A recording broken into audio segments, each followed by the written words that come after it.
Nation one election, ये topic वापस से न्यूज़ में है। कॉन्स्टिट्यूशनल अमेंडमेंट बिल 129 और union territory law amendment bill 2024 का ये जॉइंट पार्लियामेंट्री कमेटी के पास दिया गया है कि वन नेशन वन इलेक्शन को इफेक्ट में लाया जा सके। इसका ओरिजिन देखते हैं हम, हिस्टोरिकल फ्लो टाइमलाइन कि 1951-52 में हमारा फर्स्ट इलेक्शन हो रहा था, वो साइमल्टेनियस था लोकसभा और स्टेट लेजिस्लेटिव असेंबलीज के इलेक्शंस में। 1957 से 62 तक सिंक्रोनाइज्ड रहा, स्टेबल गवर्नमेंट्स थे।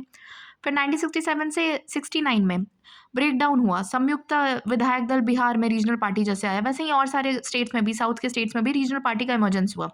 1970s 1990s में कोलिशन से इंस्टेबिलिटी थी, मिड टर्म फ्रीक्वेंट इलेक्शंस हो रहे, स्टैगर्ड पोल्स थे। 2014 में जब करंट पार्टी ने वन नेशन वन इलेक्शन के कॉन्सेप्ट का रिकंडल किया, 2023-24 में one nation one election panel में चेयरपर्सन हमारे जो फॉर्मर प्रेसिडेंट है रामनाथ कोविंद, उनके अंडर बनाया गया। नेचर क्या है, इलेक्टोरल रिफॉर्म प्रपोज किया, कॉन्स्टिट्यूशनल अमेंडमेंट्स चाहिए, federalism, parliamentary democracy, voter behaviour, सब पे इम्पैक्ट रहेगा इसका। परमानेंट इलेक्शन मोड में जो रहता है ना पार्लियामेंट या अपना जो इंडिया का मशीनरी है उसको रिड्यूस करेगा। इसके कंपोनेंट्स क्या है, सिंक्रोनाइज्ड इलेक्टोरल साइकिल्स होंगे, 1952 से 67 तक प्रेसिडेंट है ही इंडिया, ये फॉलो कर रहा था। मॉडल कोड ऑफ कंडक्ट ये रिड्यूस होगा, पता है 5 महीने से ज़्यादा का तो model code of conduct every year लगा रह जाता है।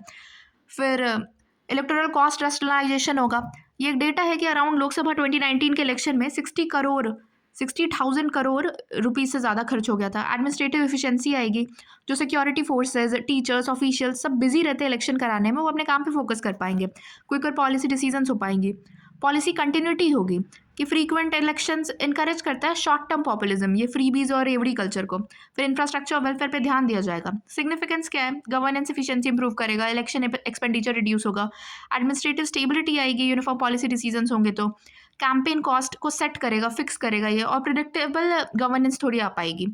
फिर इसके चैलेंजेस देखते हैं। फेडरलिज्म कंसर्न्स है कि आर्टिकल 172 में स्टेट असेंबली के टेन्योर पे भी इफेक्ट आएगा, स्टेट ऑटोनॉमी डिस्टर्ब हो सकती है, कॉन्स्टिट्यूशनल चेंजेस रहेंगे, प्रेसिडेंट रूल को सिंक्रोनाइजेशन के नाम पे मिसयूज किया जा सकता है, और भी कॉन्स्टिट्यूशन के आर्टिकल्स चेंज होंगे। लॉजिस्टिकल चैलेंजेस, 95 करोड़ से प्लस तो हमारे वोटर्स है, पॉलिटिकल अकाउंटेबिलिटी, अनवारंटेड स्टेबिलिटी उन्हें मिल जाएगी, लीगल पार्लियामेंट्री रिक्वायरमेंट्स रहेंगे इसके, रिप्रेजेंटेशन ऑफ पीपल एक्ट, पंचायती म्यूनसिपल लॉज, सब में चेंजेस लाने होंगे।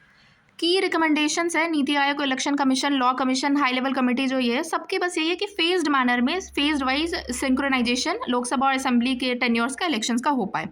इंपॉर्टेंट कोट्स है, डेमोक्रेसी इलेक्शंस तो चाहिए लेकिन गवर्नेंस पैरालिसिस नहीं, गवर्नेंस को कंटिन्यूटी चाहिए होती है। एफिशिएंसी, फेडरल डाइवर्सिटी ओवरराइड ना कर दे, और इलेक्टोरल रिफॉर्म डेमोक्रेसी स्ट्रेंथन करता है। ओके, ठीक है, कवर हो गया।